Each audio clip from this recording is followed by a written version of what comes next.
Hello, everyone. So the first live stream from the Mythbuster yesterday was that was about the subconscious. Sorry, something just completely distracted me there for a second. And today I want to talk about the idea that we know how this life works. When I was in a very, very bad place in my life, and a friend who was a hypnotherapist said that he would help me, he opened my eyes to a completely different world, a completely different way of looking at life. The best word I have for it is a spiritual approach to life. But in truth, it feels to me like the most natural approach. The approach where you look at yourself, you understand how you're working in the world, you look at what others do, you make a decision whether to take it on board or not. The approach where you take care of your mind and your body and your spirit. Now, whether you think of spirit as being a spiritual being, or whether you want to think of your spirit as that buzzy, energetic part of you that when it's happy doing what it loves doing, it's out there and it's working and it's getting hundreds more things done in a day, whichever way you think of it, it's an aspect of actually living in the world, being in the world, engaging with people and taking care of yourself and others in a way I'd never heard of before. So completely different. And one of the most aging ideas that you can have is to feel that you know how this life works. You know exactly how it has to be. Within a little bit of wiggle room, your life is going to go from the cradle to the grave through a few prescribed steps. It is nothing like that. There is a whole world of knowledge and information out there available to absolutely everybody. It's not the province of psychics, mediums, and healers. Everybody has it available to them. And when I speak to the general public, 2 out of 3 of them will tell me they've had paranormal experiences. They've had things that they can't explain, such as just knowing something would happen, and it did. Before the Twin World Towers were destroyed, about 6 months before, the American government got many, many phone calls from people going, I'm not one of these psychic people, I'm not. But I just know something is going to happen. And in Britain, we had a man that drew it. And when he used to do these drawings where he felt it was precognitive, he would go to his local bank and stand with the bank manager. If somebody the other side of him would have that day's newspaper, there'd be a clock with date and time above them, and he would have it recorded. He drew it 2 years before it happened. And I had a young client who was 7 years old at the time, and he drew it a year before it happened.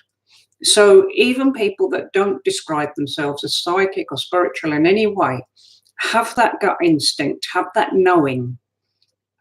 And when you open up to going with the flow, to actually feeling that you're part of the world and part of the universe, not a secular being who gets up, goes to work, comes home, has something to eat, watches some telly, goes to bed, has weekends and has a few holidays.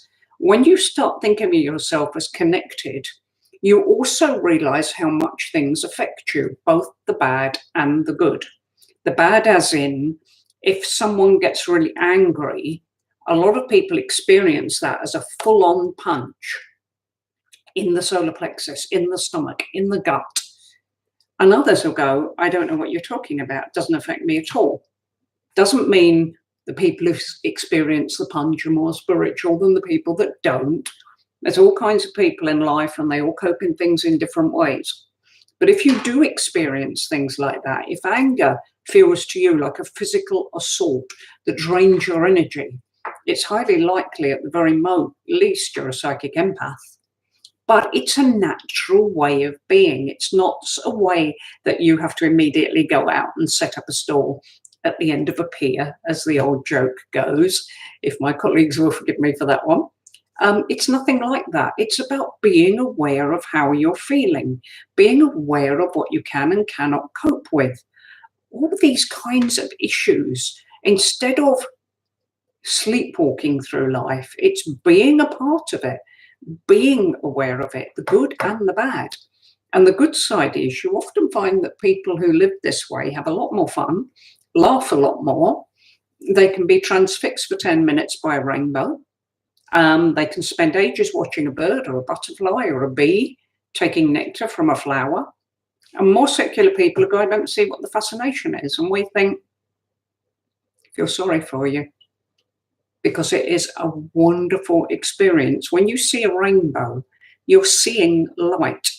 The light that is around us all the time is shown to us when sunlight hits water. That light, that rainbow, those colours are there, and we can't see them unless there's a rainbow. It's magical. This world is magical. So don't get into the mindset. It's a myth that any of us know how this life works. I've been studying spiritual thinking in different ways for over 35 years now. And I can tell you, I'm at the point where I know there's so much I do not know. And I always say to people, if they say, oh, I feel I know everything, well, go to the British Museum Library, turn around once, and then tell me you've got a clue. There's knowledge out there that none of us don't know, that a lot of us don't know, we don't have. It's as simple as that. But the whole point of busting the myth that you ever have to know everything about life is to keep you youthful. If you're always on a quest, on a journey, if you're always looking to find something new, find something exciting, your life is much more interesting. It's dynamic. You're changing, you're growing all the time. You don't have a rut. You don't even have a spade.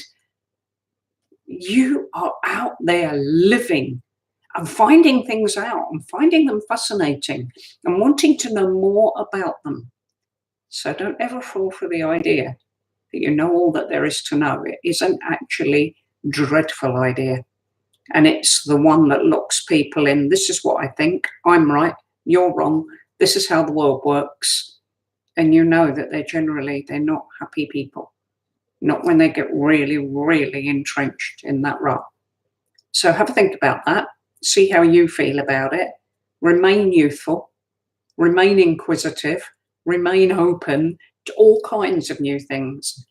When someone first told me you could hug trees, I didn't know why. And then she said, hug a tree. So I hugged a tree and said, so what? And then she showed me how to hug a tree. Well, you know how to hug a tree. Completely different experience. Unaware as I was, when I look back after that discussion with the shamanic person, I realized wherever I went, whatever house I lived in, wherever I was, I had a favorite tree. When I had my photograph taken for my first degree, I didn't have the posed one. I said to my husband, no, I want to go and sit under my favorite tree, and that's where I'll have my photograph taken. And the degree they give you to hold is fake. They give you this rolled up piece of paper. You go off the stage, give it back to someone, and get a piece of paper in a folder. I didn't want my photograph taken with a fake degree. That degree was a huge putting to bed of me feeling cheated of the rest of my education. And that's all it was. And it was so much better celebrated with a tree. Anyway, take care, guys. Stay youthful. Stay inquisitive. Stay bouncy, joyful, young. Take care.